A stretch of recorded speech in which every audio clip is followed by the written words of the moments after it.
இன்னைக்கு மதுரை போட்டோவா? போட்டோ காட்டுறேன். இந்த போட்டோலாம் ஒன்றும் இல்லை, நான் காட்டுறேன். வேற போட்டோ வச்சு சரி உள்ள வச்சிரு. அது வேணாம், அது வெளில உள்ள வச்சிரு, உள்ள படக்கி வச்சிருப்பா.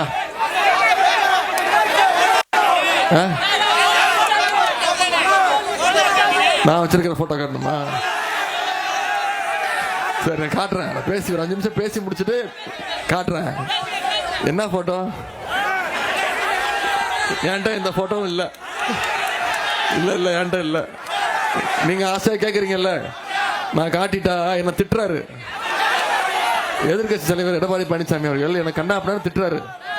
என்ன செத்து போன்டாமா, உயிரோட இருந்து என் உயிரை வாங்குறாருன்ட்டாமா. என்ன நான் என்னம்மா தப்பு பண்ணேன்? போட்டோ நீங்க கேட்டீங்கன்னா ஆசையா காட்டினேன்.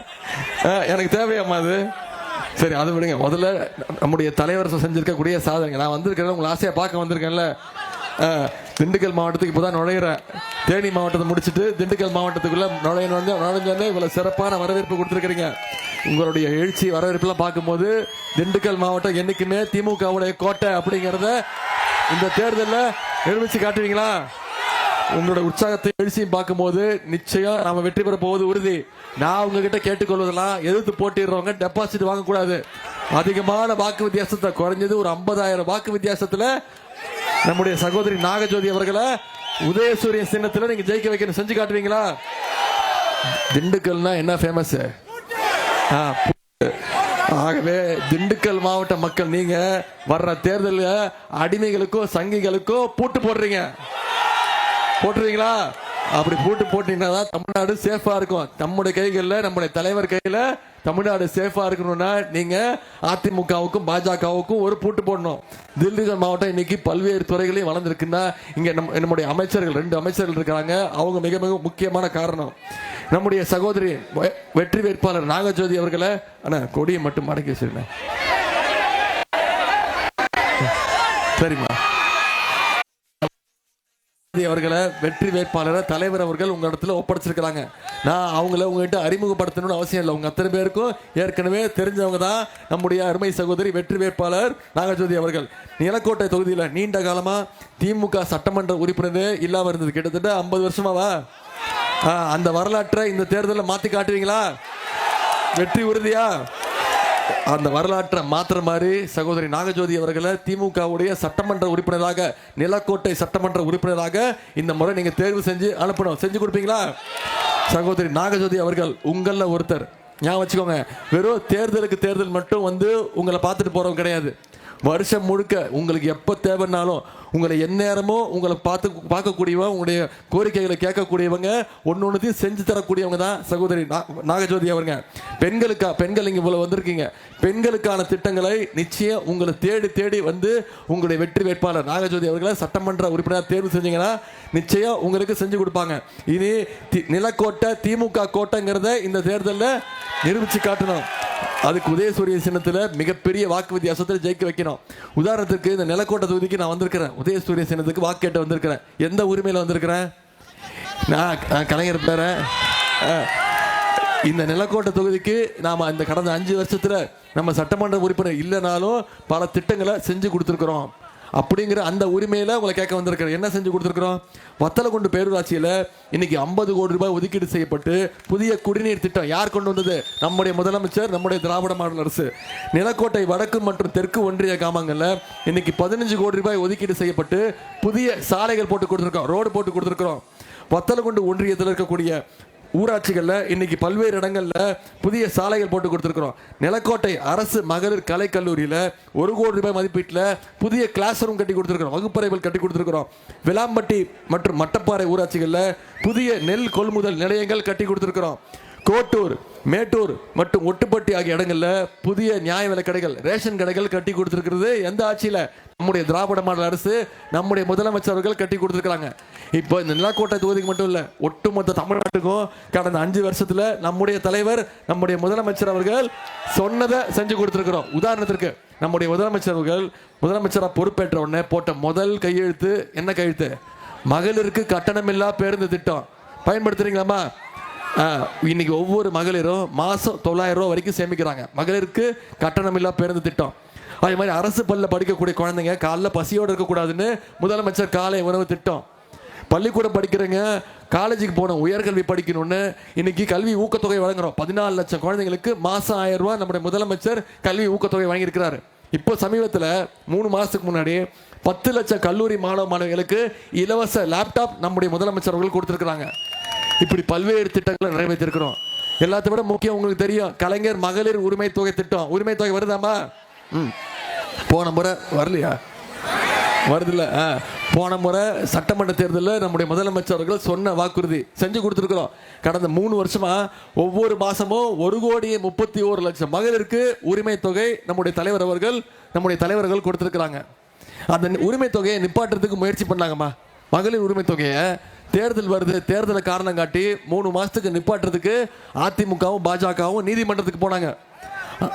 நம்முடைய தலைவர் என்ன பண்ணாரு, முதலமைச்சர் என்ன பண்ணாரு, நான் 1000 ரூபா கொடுக்கறத நிப்பாட்ட முயற்சி பண்றியா, நான் 5000 ரூபா கொடுக்குறேன் நிப்பாட்டி பாருன்னு சொல்லி கொடுத்தாரா இல்லையா? பிப்ரவரி மாதம், மார்ச் மாதம், ஏப்ரல் மாதம் 3 மாதத்துக்கு சேர்த்து 3000, கோடைக்கால சிறப்பு நிதி 2000ன்னு 5000 ரூபா நம்முடைய முதலமைச்சர் அவர்கள் எல்லா மகளிருடைய பேங்க் அக்கௌண்ட்டுக்கு அனுப்பிச்சாரு. முதலமைச்சர் காலையில் 6 மணிக்கு பேங்க் அக்கௌண்ட்ல பணத்தை போட்டாரு. மகளிர் என்ன பண்ணீங்க, 9 மணிக்கெல்லாம் பணத்தை எடுத்துட்டீங்க. எவ்வளவு ஷார்ப்பா இருக்கீங்க.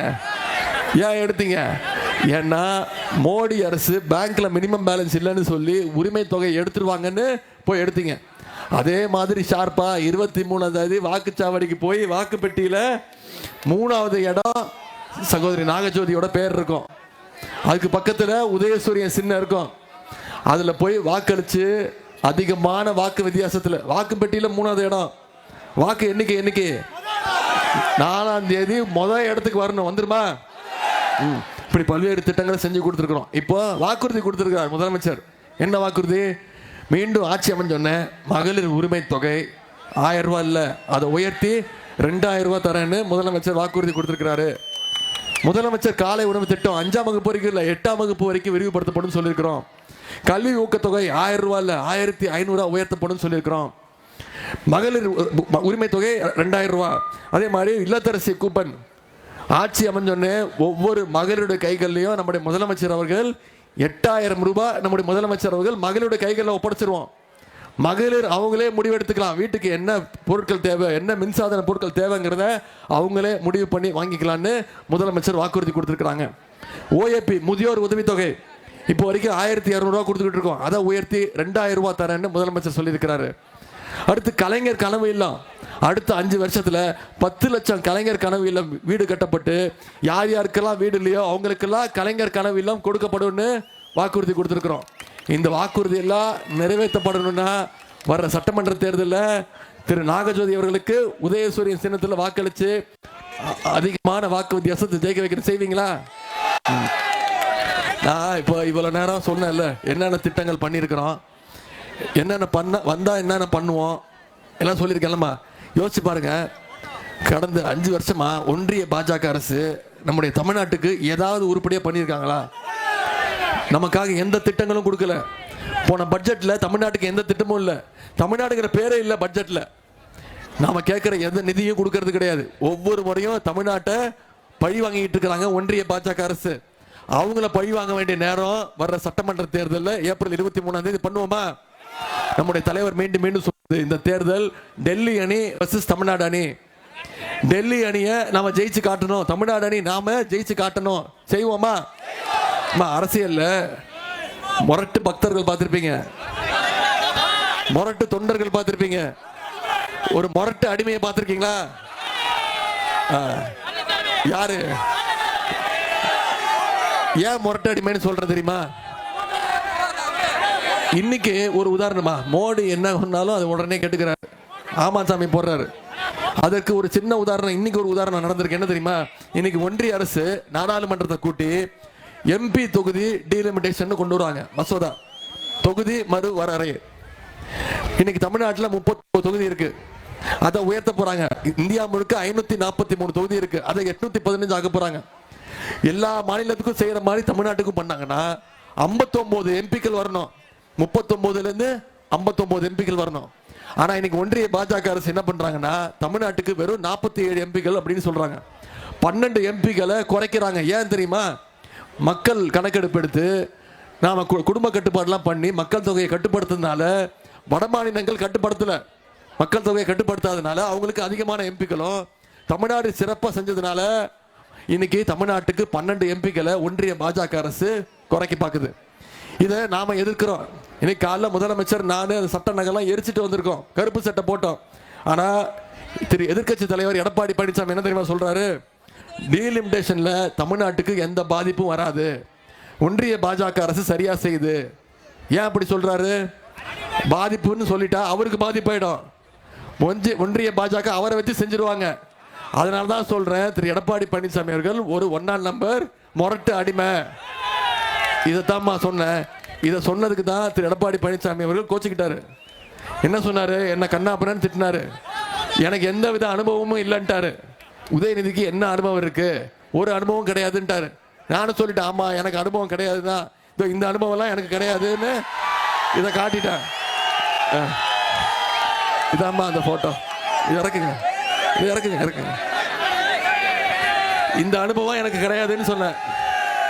யார் காலையும் போய் பிடிச்சி பதவிக்காக பொறுப்புக்காக காலை பிடிக்கிற அனுபவம் எனக்கு கிடையாதுன்னு, சங்கி கூட்டத்துக்கிட்ட பயப்படுற அனுபவம் எனக்கு கிடையாது அப்படின்னு இதை சொன்னதுக்கு தான் கோச்சுக்கிட்டாரு. இப்ப கண்ணாமண்ணான்னு திட்டுறாரு.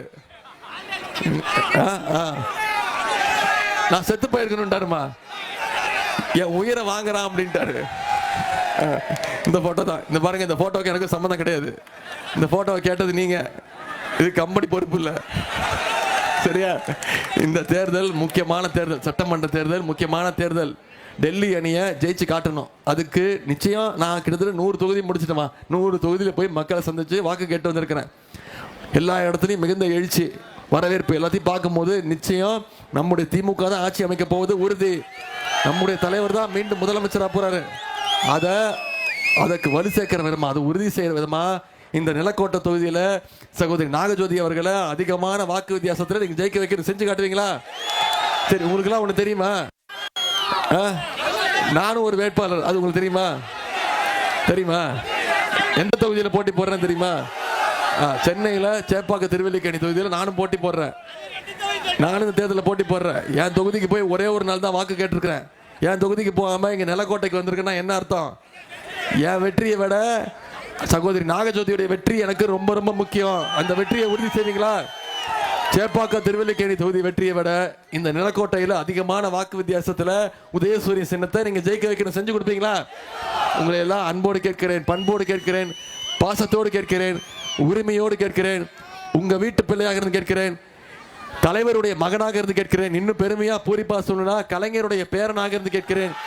உதயசூரிய சின்னத்துல வாக்களிங்க. சகோதரி நாகஜோதி அவர்களை அதிகமான வாக்கு வித்தியாசத்துல ஜெயிக்க வைங்க. உங்களுடைய அன்புக்கும் வரவேற்புக்கும் நன்றி, நன்றி, நன்றி.